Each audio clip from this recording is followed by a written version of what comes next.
U.S. Supreme Court candidate Ketanji Brown Jackson stands on the threshold of making history this week as the first black woman appointed to the nation's highest judicial bench after senators voted to move her one step closer to confirmation. The Senate Judiciary Committee, which, like the full chamber, is evenly split between Democrats and Republicans, voted 11-11 on Monday on whether to back her nomination. A final vote before the 100-member Senate is expected by Friday. On Monday evening, two Republican senators, Mitt Romney of Utah and Lisa Murkowski of Alaska, declared support for Judge Jackson, with one other Republican, Senator Susan Collins of Maine, having already said she will vote for the nominee. Judge Jackson's confirmation is assured.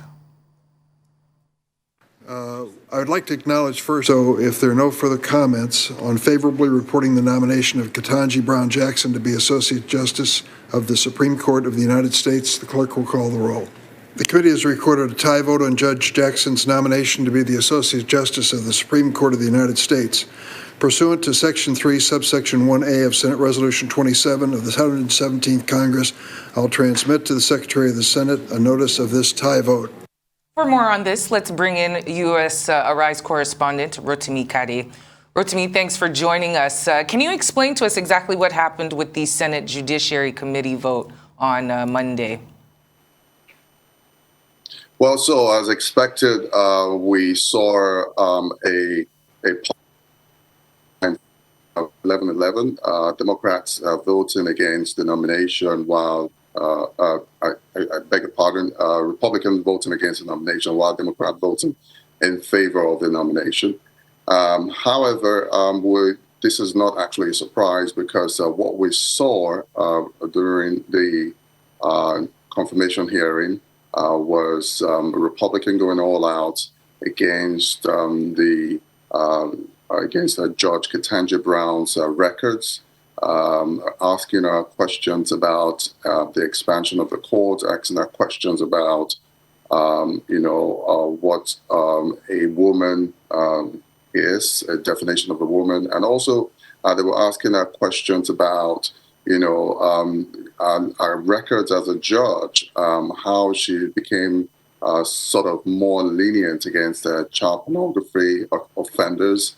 And it got so contentious that in some ways we've seen how they've been able to, even Democrats coming in our support. But, this is not the first time we're seeing things like this happen during the confirmation hearing. We've seen that 3 decades ago when the current Justice Clarence Thomas, was up for nomination, and we saw a very contentious hearing as well.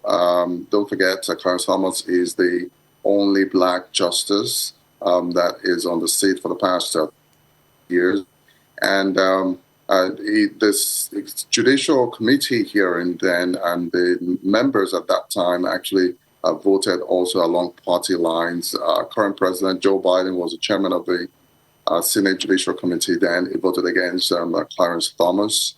And of course, went through to the Senate of the whole in a 7-7 votes without getting any recommendations from the committee. So we're seeing history repeating itself right now. Well, it appears at least some Republican senators are ready to vote for her in the full Senate vote, doesn't it? Well, yes. The usual suspects, Lisa Murkowski of Alaska, Mitt Romney of Utah, and Senator Susan Collins of Maine thrown their weight behind the confirmation of Ketanji Brown Jackson, which makes it 53 to 47 votes. It's a sure bet that she's going to be named the next Justice Associate of the Supreme Court of the United States, which, of course, has been the aim of the Biden administration to have a bipartisan support nomination to the Supreme Court. He has always said it that he doesn't want to take advantage of the Democrats' strong hold, so to speak, the 50-50 Senate with the Vice President being the tiebreaker.